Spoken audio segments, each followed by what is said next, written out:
किया हो, जिस धरा ने भारत के गौरवशाली इतिहास में एक नया अध्याय जोड़ते हुए नालंदा विश्वविद्यालय दिया हो, जिस धरती ने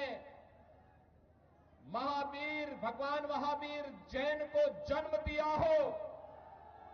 जिस धरा ने चाणक्य दिया हो, जिस धरती ने डॉक्टर राजेंद्र प्रसाद, श्री जयप्रकाश नारायण, बाबू जगजीवन राम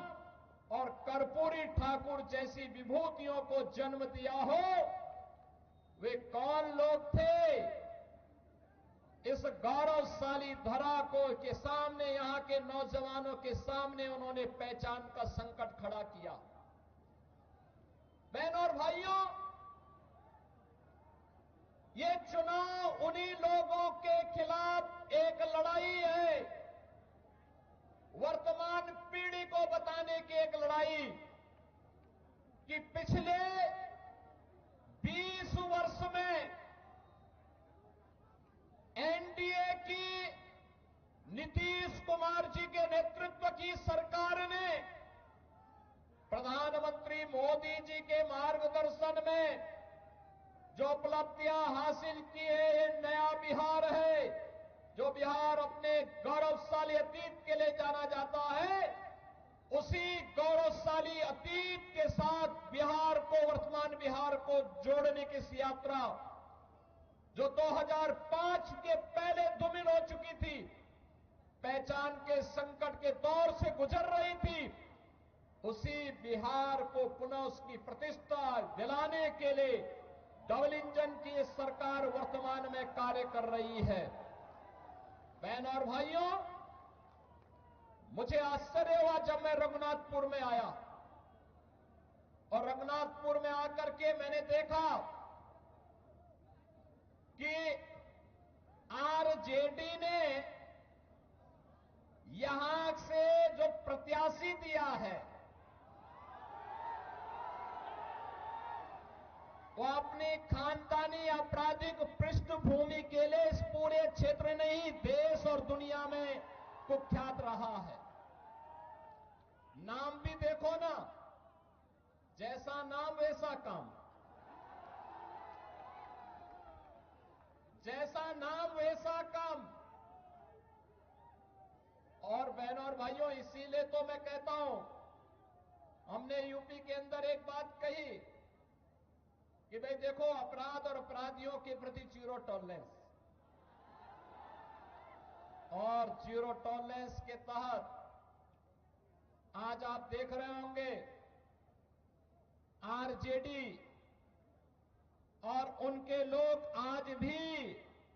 अयोध्या में श्री राम जन्मभूमि पर भगवान राम के मंदिर का विरोध कर रहे हैं। सीतामढ़ी और उसके आसपास के क्षेत्र में मां जानकी के भव्य मंदिर के निर्माण और कॉरिडोर के विकास के लिए किए जाने वाले कार्य का विरोध कर रहे हैं। ये आरजेडी के लोगों को बताना चाहिए,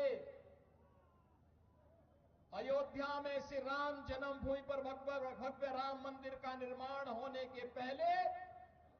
उत्तर प्रदेश की डबल इंजन की सरकार ने प्रधानमंत्री मोदी जी के नेतृत्व में अयोध्या में राजर्षि दशरथ जी के नाम पर मेडिकल कॉलेज का निर्माण पहले किया, महर्षि वाल्मीकि के नाम पर इंटरनेशनल एयरपोर्ट का निर्माण किया, और फिर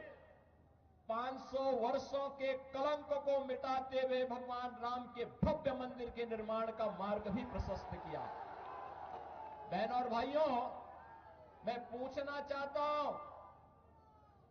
आरजेडी ने राम मंदिर के रथ को रोकने का पाप किया था,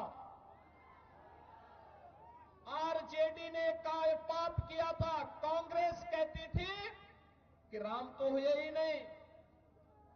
इनका पार्टनर समाजवादी पार्टी उत्तर प्रदेश में राम भक्तों पर गोलियां चलाती है। और ये लोग जब भी इन्हें अवसर मिला, एक ने बिहार के अंदर, एक ने उत्तर प्रदेश के अंदर, वहां के नौजवानों के सामने, वहां के नागरिकों के सामने पहचान का संकट खड़ा किया। लेकिन बहनों और भाइयों, डबल इंजन की एनडीए की सरकार अब पहचान के संकट के लिए मोहताज नहीं। हर बिहारी आज अपने गौरव के साथ सीना तान करके देश और दुनिया के अंदर जाता है, अपनी पहचान को प्रस्तुत करता है। अब बिहार में क्या नहीं है? अब बिहार में सब बात,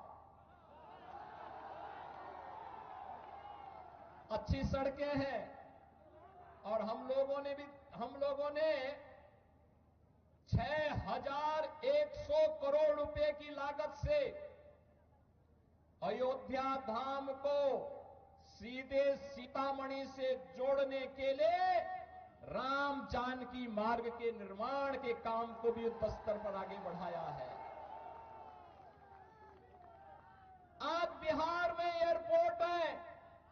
मेडिकल कॉलेजेज हैं, इंजीनियरिंग कॉलेजेज हैं, और आज बिहार में पलायन नहीं, आज यहां पर प्रगति के नए नए प्रतिमान स्थापित करने की दिशा में बिहार आगे बढ़ा है। गरीब कल्याणकारी योजनाओं का लाभ गरीबों को मिल रहा है। अराजकता पैदा करने वालों के खिलाफ जीरो टॉलरेंस की नीति के तहत ये डबल इंजन की सरकार नीतीश जी के नेतृत्व में कार्य कर रही है। और बहनों और भाइयों, जो बाकी बच जाता है, यूपी का बुलडोजर उसको पूरा कर लेता है। और मैं तो आप सबसे यही कहने के लिए आया हूं, एनडीए यहां पर